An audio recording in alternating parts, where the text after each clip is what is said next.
was Chadwick Boseman's performance in 42 that really made us take a second look. There is such an honor and dignity to the way that he played Jackie Robinson that we knew we needed for the character of T'Challa, the Prince of Wakanda. Chadwick is an amazing actor and we thought would fit perfectly with the MCU. Black Panther himself, ladies and gentlemen, Mr. Chadwick Boseman.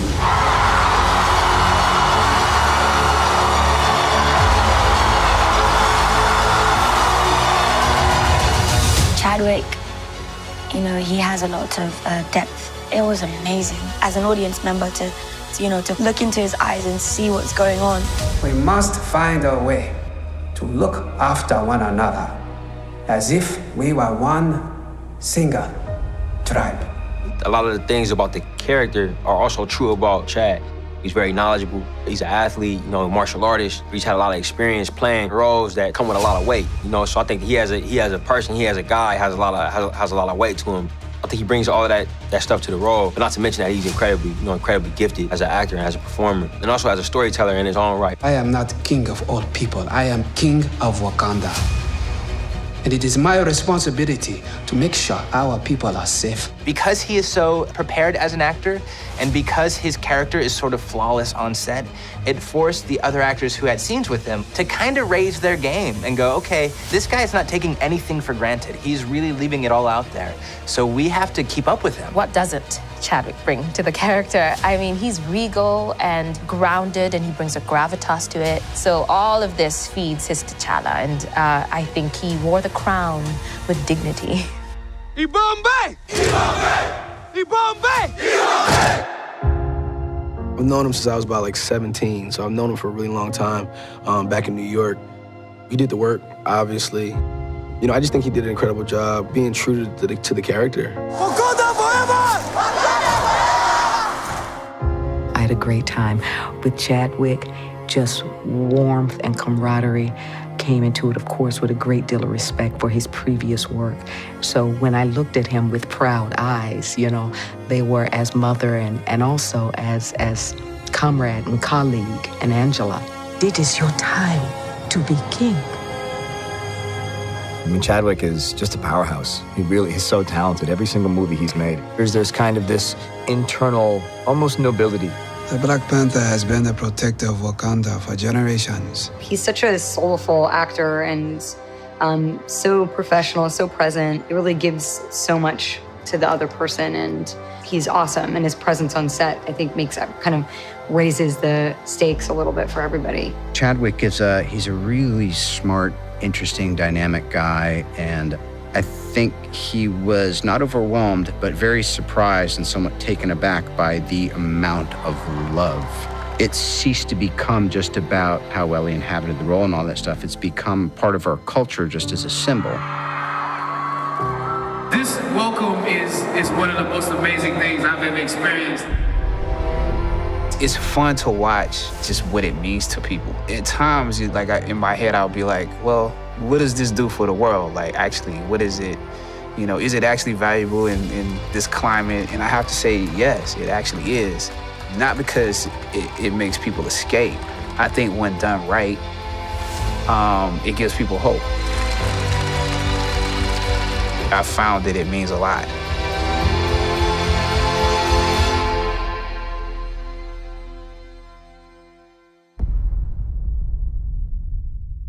We're back. Thank you so much for joining us on this special edition of The Youth Perspective. Yours truly, Keshagen, J. Adderley. And listen, ladies and gentlemen, we're in season 6, and we've been having ourselves a tremendous time as in terms of bringing you great shows that deal with youth matters, youth organizations, just young people just doing a whole lot of great things. And just recently, and you would have heard the clip at the beginning of the show, for those of you listening in radio or on the podcast, we had a great montage from the work of the late Chadwick Boseman.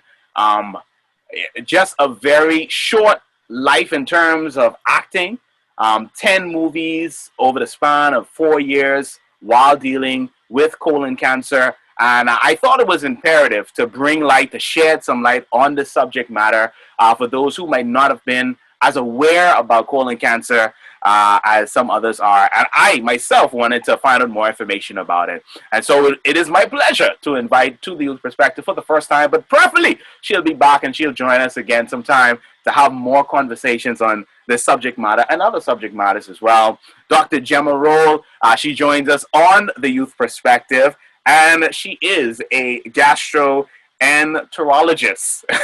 She joins us. Very good, yes. Thank you so much for joining us this evening. Thank you for having me. It's so great to have you join us here on the Youth Perspective. And as I said, when I got the news, just like everybody else, they were very shocked to know that somebody can do 10 movies in the course of 4 years while dealing with colon cancer. And a lot of persons would have seen that he would have shrunken in size over that time. But he was still able to do all these stunts and, all these things that you've seen. And so in the starting this conversation, when you look at a person who has colon cancer, what does it look like? What are the symptoms? I mean, how does this work? Well, first of all, I must say that you may not have any symptoms from colon cancer. But perhaps what may bring a young person such as Chadwick Boseman to the doctor, some symptoms he may have been having may have been blood in the stool or bloody stool, maybe abdominal pain that was unexplained, changes in bowel habits like constipation mainly, but diarrhea as well, and perhaps just weight loss. Sometimes there can be fatigue, which would be more non-specific, but that's the bulk of the main symptoms someone would present with if they wanted to present early or they had to present early. Mm-hmm. So again, the most important thing is that there may not be any symptoms at all. Mm-hmm. Okay. Now, and I know with some cancers, and correct me if I'm wrong by saying this, they are more prevalent in either men or women, or I guess maybe they show up more in women and some show up more in men. Is colon cancer something that is more synonymous with men? So that's a very good question. There are a lot of people out there that feel that this is a man's disease, but men and women equally can be affected by colon cancer. We all have a colon. Right. And so as we talk about colon prevention, and then how do you get a healthy working colon, I guess, to make sure that it's free from cancer, how do we go about doing that? What is the day-to-day, week-to-week, yearly thing that you can do to improve your chances, or I guess decrease your chances of getting colon cancer? So when we think about the risk factors for colon cancer, there are some modifiable risk factors. And of course, living a healthy lifestyle where you get regular exercise, you maintain a healthy weight. Your diet is important, where there is a high fiber, low fat diet, limiting your intake in red meats and processed foods. And of course, there's smoking and drinking alcohol excessively that can increase your risk for colon cancer. So eating lots of fruits and vegetables and other fiber-rich foods are important. And then actually speaking to your doctor. So I would think that by the age of 35 or so, you should start having your conversation with your physician.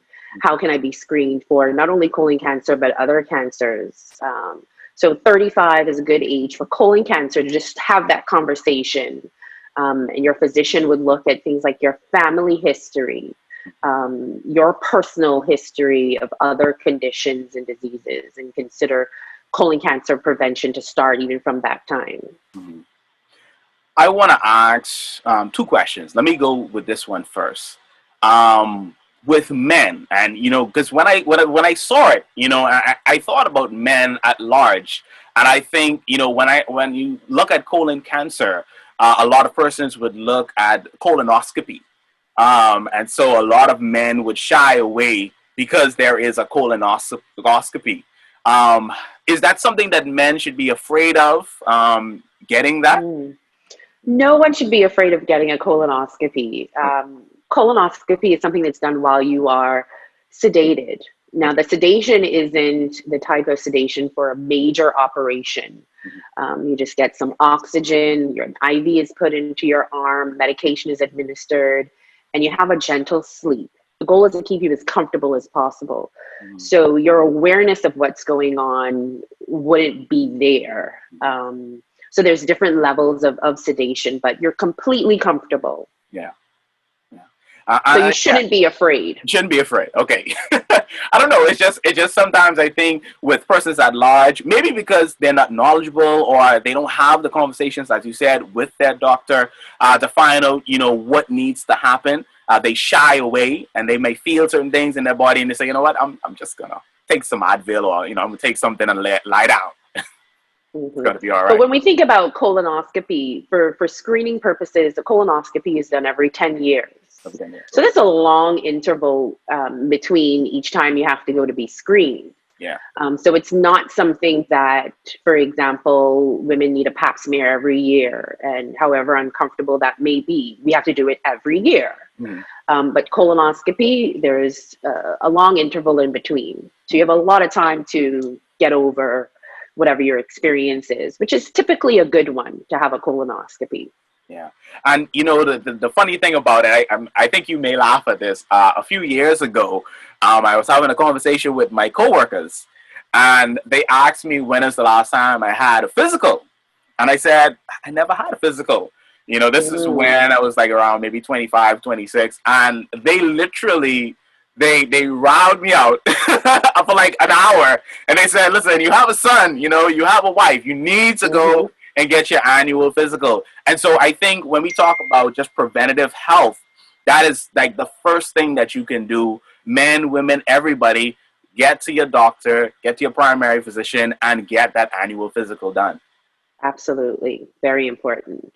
And bearing in mind that when you have your annual physical, there should be blood work done. Yeah. And sometimes in your blood work, there could be signs that pop up even without you having symptoms that would prompt your physician to evaluate further. Okay. So even if you're feeling fine, and again, brings me back to the fact that there doesn't have to be any symptoms for colon cancer just by getting your blood test done on an annual basis or every 2 or 3 years. In the much younger population, certain things may pop up in your blood test that may suggest something is going on. Okay. I want to ask you, is colon cancer preventable? 100% preventable, okay, colon cancer. And particularly if we're talking about getting your screening done. Colonoscopy is the only form of cancer screening that will also be preventable, because when we do a colonoscopy, which by the way is putting a camera into the rectum and expanding the whole, going the entire length of the colon, we're looking from the inside and we're able to remove any precancerous lesions at the same time. So precancerous lesions such as polyps are removed at the time of the colonoscopy, and this prevents you from developing colon cancer from those particular polyps. Now, this is a youth show, and so I must put something in here for the young persons who are listening in. And I always love to talk about this little girl in Rumkey, even though I don't know who she is. But I know that there is a little girl or a little boy listening in Rumkey or, one of the far-flung islands. You are not just a gastroenterologist, but you also have a specialty in the digestive tract and also other specialities. And so, I had conversations with other persons about STEM, about science, technology, engineering, and math for girls and young women. And so from your position, what encouragement would you give to young persons, particularly young girls, young women listening to this show, and they want to find out more about what you do, or, they want to get into that type of research or that type of medicine?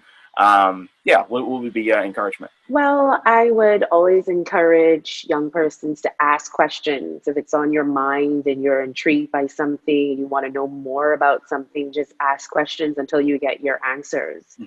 I would say when you do your searches on YouTube, you can be very specific. regarding if it's a disease process, if it's new gadgets, and just science in general. Do that search on YouTube as opposed to the other entertaining things. I mean, you can still have your entertaining shows, but actually search for answers. There's so many questions in life that we have. We should just seek out those answers to those questions.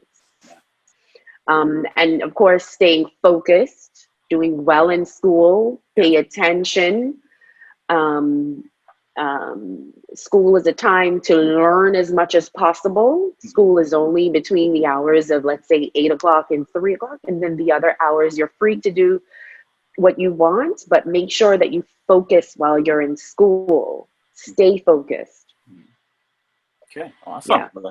I thank you so much for that. And young persons, as we gear up to go into the new normal of a new semester and trying to figure that process out, remember to stay focused, the words of Dr. Gemma Rolle. And I guess before we wrap up, I guess, is there any other words that you want to share in that colon cancer preventative health area before we wrap up and we get your closing comments? Okay, so what I have realized since Chadwick Boseman passed away recently, I have gotten a lot of questions, even from patients that I see chronically, and even new ones, wondering what can be done, or are they doing the right thing in terms of preventing colon cancer and making sure that they are okay. I know that in our society or in general, people just want to know at what age should I be thinking about these things or looking into these things. First of all, you're never too young to start eating healthy or living a healthy lifestyle, avoiding the things that can shorten our lifespan. And I think we all know what they are. Right. At the age of 35, start to have that conversation about your personal history and your family history. Ask your family about the family history. Find out if there were any aunts and uncles, grandaunt's, granduncles, cousins that may live on other islands, even people you've never met. Find out about their history, because if there are particular cancers that run through your family, you may be at increased risk, okay, for colon cancer. If you've had, if there's a family history of colon cancer, depending on the age of the person, you would start having your colonoscopy 10 years prior to their diagnosis. So you may need your colonoscopy even at the age of 35, at the age of 40. All persons should start being screened at 45 years old if they're average risk. If you don't have any increased risk of colon cancer in your family, then you would start at 45 regardless. And then, of course, even for older persons, so the young people that may be listening or watching, if you know that one of your parents have had colon cancer before, or if they've had another cancer that required radiation, they too should be screened on a regular basis for colon cancer. So having one cancer does not eliminate your risk of developing another cancer, and the colon in particular. And then also, if we have some concerns about colonoscopy itself, remember or be mindful that there are other ways to be screened for colon cancer that perhaps are less invasive. Maybe not the gold standard, which is the best form of colon cancer screening, but there are other methods. So you can speak to your physician about those as well. Right. The biggest thing is just to ask the question, to get the conversation going. Get that conversation going. Yeah. And the great thing is now that even though a lot of persons are in a different working situation, there still are, a lot of free tools that you can use. I've seen a lot of people walking, particularly because I'm out on the road like 5 o'clock in the morning coming to work. And so there's a lot of persons walking, persons going to the beach, even though it's for a shorter period of time. They're getting in early, they're getting in their swim. And so I think, Bahamians and persons at large are doing their best to, try to get in a better shape, a better health regimen. And so you can do those things even if you might not have a big budget or you might not have a lot of monies coming in at this time. Right, exactly. At least 3 times a week. You can aim for 3 times a week. And if you go to 5 times a week, that's great. For at least a half an hour, get your heart rate up, sweat a little bit. That's always a goal. You know, if you want to know how well you're doing, if you're sweating a bit, your heart rate goes up. And for 30 minutes, you're probably doing a good job. All right, indeed. Now, Dr. Gemma, before we let you go, any closing comments you want to leave with the listening and the watching audience? Well, basically, live a healthy lifestyle. Don't take anything for granted. Know your body. Protect it. It's all you have. Be mindful of what you put into it. And see your doctor. Let your doctor become a friend of yours. I love it. All right. Well, thank you so much, Dr. Gemma. It was a pleasure to have you on The Youth Perspective. And we will look forward to doing this once again. Thank you. Thank you for having me. Ladies and gentlemen, thank you so much for joining us for The Youth Perspective. Joining us via Zoom in this new normal that we have, the one and only Dr. Gemma Rolle, and she is a gastroenterologist. All right, and of course, she has a specialty in the digestive tract. And of course, she does a lot of wonderful, wonderful things that you can call her and you can find out more information about, and she can give you the gamut of things. And so we thank you so much for joining us, and we'll see you on the next Youth Perspective. Have a great evening, everybody. The Black Panther has been the protector of Wakanda for generations. A mantle passed from warrior to warrior. Now, because your friend murdered my father, I also wear the mantle of king. In my culture, death is not the end, Baba. It's more of a stepping off point. He is with us, and it is your time to be king. I give to you I'm sorry. Prince T'Challa. Stand up. You are a king. Y'all sitting up here comfy. Must feel good. He killed his own brother and left a child behind with nothing. You can't let your father's mistakes define who you are. You get to decide what kind of king you are going to be. You're a good man with a good heart. It is hard for a good man to be king. Is this your king? Huh? I found my daddy with panther claws in his chest. You ain't the son of a king, you are the son of a murderer. You are wrong. All of you are wrong. I am not my father. I know you want to hand the nation over to this prince. Him, he's supposed to protect you. No powers, no claws, no special student, just a boy. Is this your king? Vengeance has consumed you. I'm done letting it consume me. I am Prince T'Challa, son of King T'Challa.